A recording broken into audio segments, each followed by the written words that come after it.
वह लड़की गरीब पर घमंडी और बददिमाग थी। उसे बुरे चरित्र वाली कहा जा सकता था। जब वह छोटी थी तब उसे मक्खियों और तितलियों के पंख उखाड़ने में खुशी मिलती थी, जिससे वे बाद में घिसटते रहें और ना पाएं।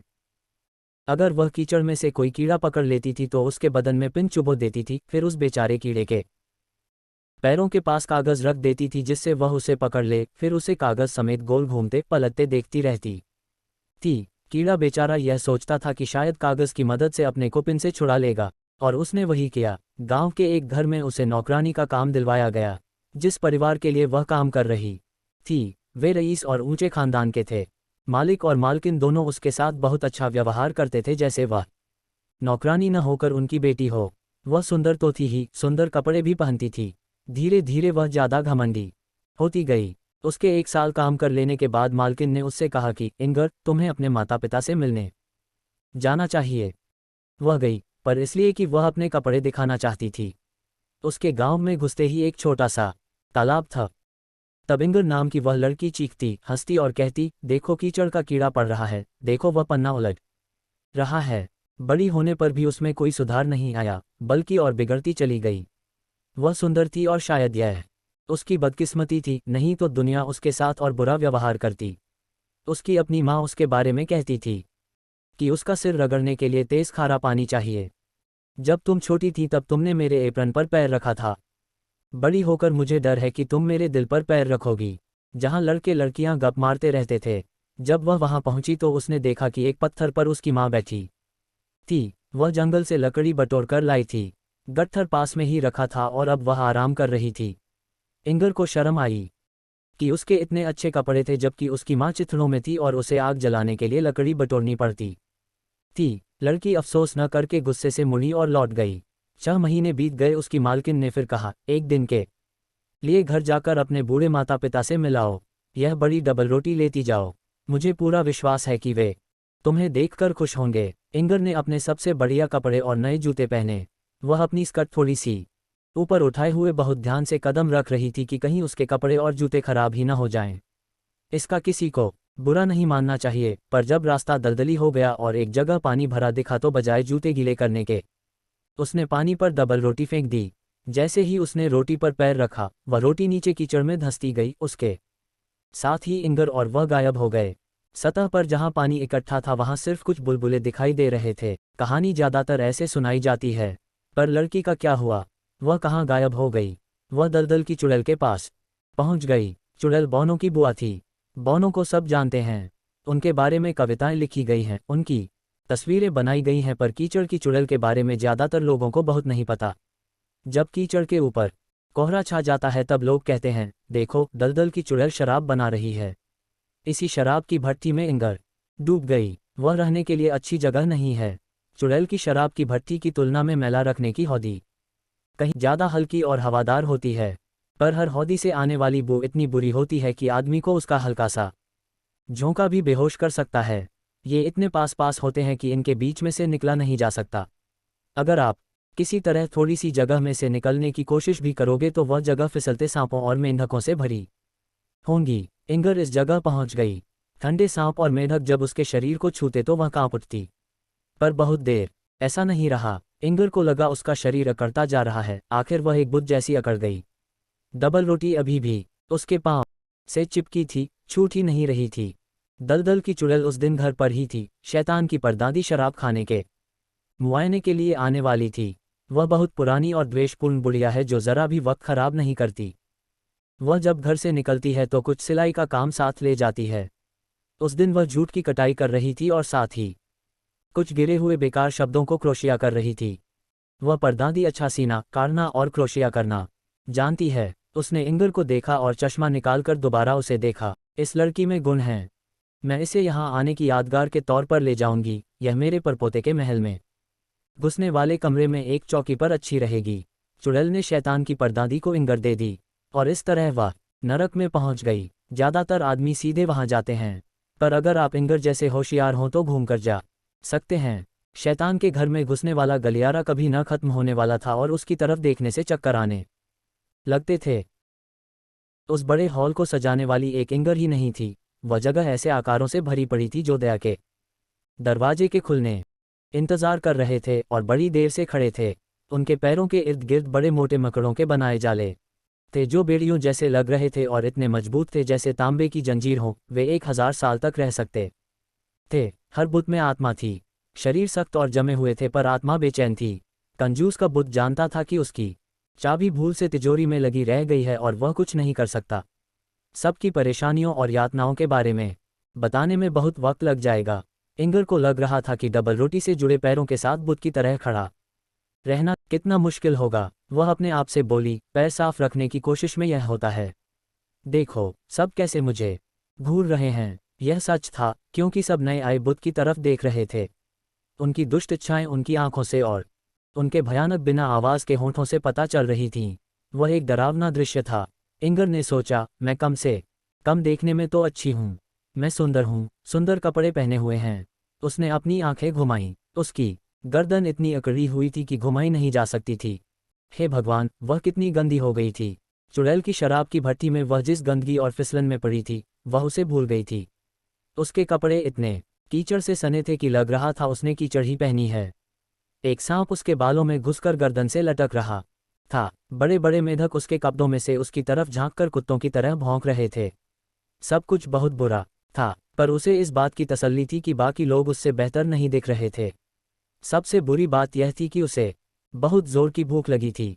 वह अपने ही पैरों के नीचे दबी डबल रोटी का टुकड़ा तोड़ने के लिए झुक भी नहीं सकती थी। उसकी पीठ, बाहें, टांगें सब अकड़ी हुई थीं। वह मानो पत्थर का बुत बन गई थी। सिर्फ उसकी आंखें हिल सकती थीं। आंखें सब तरफ देख सकती थीं, यहाँ तक कि उसके अंदर भी और वहाँ भी कोई अच्छी चीज़ नहीं थी। फिर मक्खियाँ आ गईं। वे उसके चेहरे पर चढ़ गईं। उसकी आंखों के सामने कभी आगे जा रही थी कभी पीछे। उसने पलक झपकाई जिससे वे डर कर उड़ जाएं, पर वे उड़ ही नहीं सकती थी क्योंकि उनके पंख उखड़े हुए थे। वह भी दर्द भरी बात होगी, पर भूख तो उससे भी बुरी थी। इंगर को लग रहा था जैसे उसके पेट ने अपने आप को खा लिया। उसके अंदर और भी ज्यादा खालीपन आता गया, भयानक खालीपन। अगर यह ज्यादा देर चला तो मैं सह नहीं पाऊंगी, उसने अपने आप से कहा। पर वह खालीपन रुका नहीं, बढ़ता गया और उसे वह सहना पड़ा। उसके सिर पर एक आंसू गिरा जो उसके चेहरे और छाती से होता हुआ डबल रोटी पर गिर गया। उसके बाद और बहुत से आंसू गिरे। इंगर के लिए कौन रो रहा था? धरती पर उसकी माँ थी, वही जो रो रही थी। जब कोई माँ अपने बुरे बच्चे की वजह से रोती है तो वे आंसू बच्चे तक पहुंच जाते हैं, पर उससे बच्चे को कोई मदद नहीं मिलती बल्कि उसका दर्द और परेशान और बढ़ जाते हैं। ओह, यह भयानक भूख खत्म नहीं हो रही। काश वह जिस रोटी पर खड़ी थी उस तक पहुंच पाती। उसे लग रहा था कि उसके अंदर का सब कुछ खा लिया गया है। वह खोखले खोल की तरह रह गई है जिसमें धरती पर उसके बारे में कही जाने वाली सारी बातें गूंज रही थीं। उसे सब सुनाई दे रहा था पर कुछ भी अच्छा नहीं था। उसके बारे में कही गई हर बात बड़ी सख्त और बुरी थी। उसकी माँ उसके लिए रो रही थी, पर साथ ही कह रही थी कि अहंकार का सिर नीचा होता है। इंगर, यही तुम्हारी बदकिस्मती है। तुमने अपनी बेचारी माँ को कितना डैक पहुंचाया है। धरती पर सब लोग, यहाँ तक कि उसकी माँ भी उसके पाप के बारे में जानते थे कि कैसे उसने डबल रोटी पर पैर रखा और दलदल में गायब हो गई। एक गढ़िये ने यह होते हुए देखा था और उसने सबको बता दिया था। तुमने मुझे बहुत दुखी किया है इंगर, माँ ने ठंडी सांस भरते हुए कहा, पर मुझे ऐसा ही कुछ होने का डर था। इंगर सोच रही थी, काश मैं पैदा ही नहीं हुई होती। कितना अच्छा होता। अब मेरी माँ के रोने से क्या होगा? उसने अपने मालिक मालकिन को, जो उसे माता पिता की तरह प्यार करते थे, बात करते सुना। वह एक बुरी लड़की थी। उसने भगवान की देन को तारीफ करने के बजाय उस पर पांव रखा। उसे आसानी से माफ़ी नहीं मिलेगी। इंगर सोच रही थी, उनको मेरे साथ सख्ती करनी चाहिए थी। मेरे अंदर की बेवकूफ़ियों को निकाल देना चाहिए था। उसने सुना कि उसके बारे में गाना बनाया गया था, बददिमाग लड़की जिसने सुंदर जूतों को सूखा रखने के लिए डबल रोटी पर पांव रखा। यह गाना बड़ा लोकप्रिय हुआ। सब उसे गाते थे। इंगर सोचने लगी, बताए, जरा सी गलती के लिए इतना सुनना और सहना पड़ रहा है। औरों को भी तो उनके पापों की सजा मिलनी चाहिए। तब बहुत से ऐसे होंगे जिन्हें सजा देनी पड़ेगी। मुझे कितना भुगतना पड़ रहा है। और उसकी आत्मा भी खोल जितनी या उससे भी ज्यादा सख्त हो गई। ऐसे लोगों के साथ क्या बेहतर हो सकता है? वह सोचती रही, पर मैं अच्छी नहीं बनना चाहती। देखो कैसे घर रहे हैं। और उसका मन सारे इंसानों के लिए नफरत से भर उठा। ऊपर वाले बातें बना रहे हैं। मैं कितना भुगत रही हूँ। हर बार जब किसी छोटे बच्चे को उसकी कहानी सुनाई जाती थी तब इंगर को भी वह सुनाई पड़ती थी। उसने अपने बारे में कभी एक अच्छा शब्द नहीं सुना। वैसे भी बच्चे बड़े निष्ठुर होते हैं। वे कहते थे वह बहुत बुरी थी, यहाँ तक कि वे खुश थे कि उसे सज़ा मिल रही थी। पर एक दिन जब उसके अंदर गुस्से और भूख से सब खत्म हुआ जा रहा था, उसने सुना कि एक प्यारी भोली बच्ची को उसकी कहानी सुनाई जा रही थी। वह बच्ची जोर से रो पड़ी। वह बददिमाग, अच्छी चीज़ों से प्यार करने वाली इंगर के लिए रो रही थी। उसने पूछा, क्या वह फिर कभी धरती पर नहीं आएगी? जो बड़ा आदमी उसे कहानी सुना रहा था बोला, नहीं, वह फिर कभी धरती पर नहीं आएगी। पर वह माफ़ी मांग ले और कहे कि वह फिर ऐसा नहीं करेगी। पर वह माफ़ी नहीं मांगेगी, बड़े ने कहा। लड़की बोली, काश वह ऐसा कह दे। अगर वह फिर धरती पर आएगी तो मैं उसे अपनी गुड़िया का घर दे दूंगी। मुझे लगता है उस बेचारी इंगर को कितना बुरा लग रहा होगा। ये शब्द इंगर के दिल को छू गए और एक पल के लिए उसकी तकलीफ दूर हो गई, क्योंकि यह पहली बार थी कि किसी ने उसे बेचारी कहा था और उसकी गलतियों के बारे में कुछ नहीं जोड़ा था। एक छोटी भोली लड़की उसके लिए रोई थी और चाहती थी कि उसे बचा लिया जाए। उसे अजीब सा लगा, वह खुद भी रो सकती थी पर रो नहीं पाए, और यह भी एक सज़ा थी। जैसे जैसे साल बीतते गए, धरती पर उसके बारे में बातचीत कम होती गई। नीचे नरक में घुसने वाले कमरे में कुछ नहीं बदला।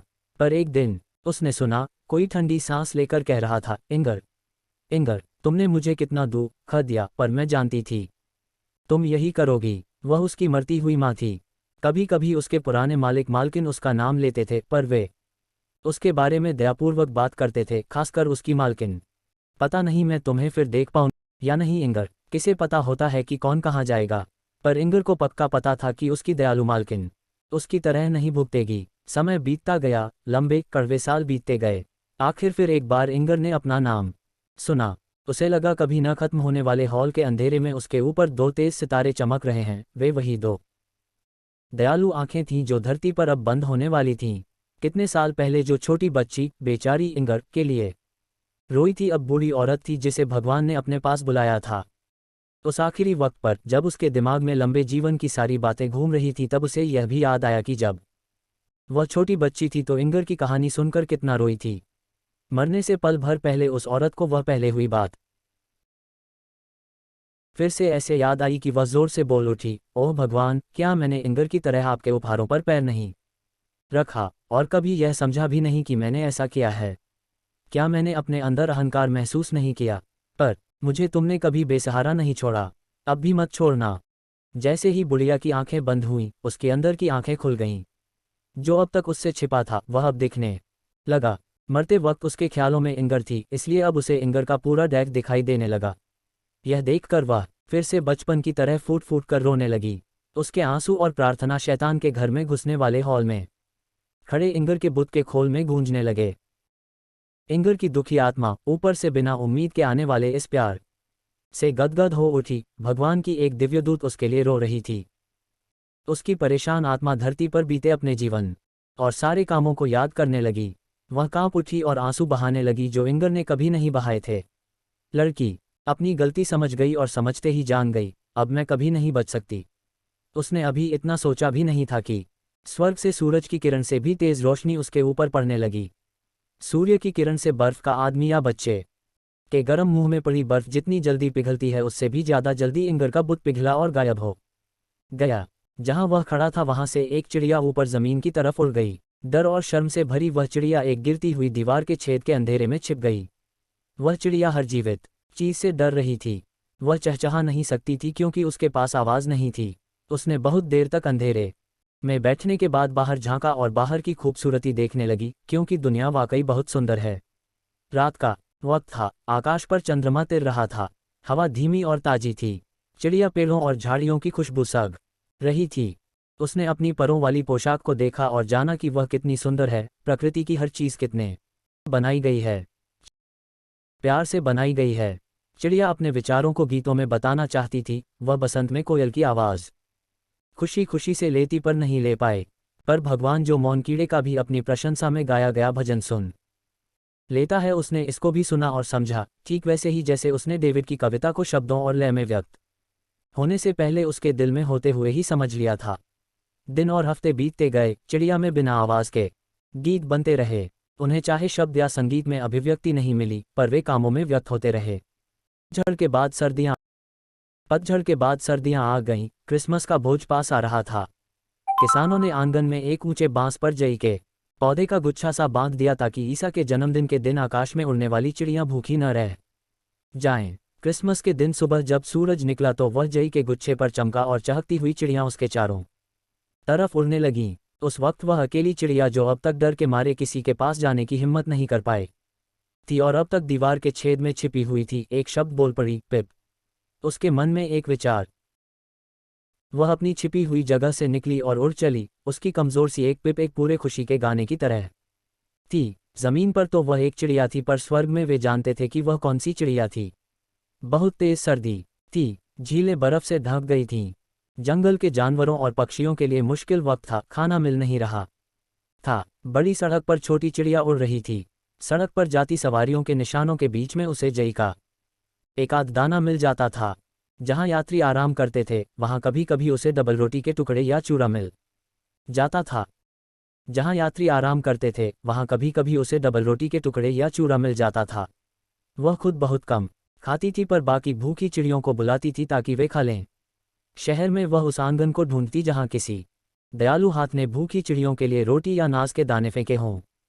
ऐसी जगह मिलने पर वह एक आध दाना खाकर बाकी उन्हें दे देती थी।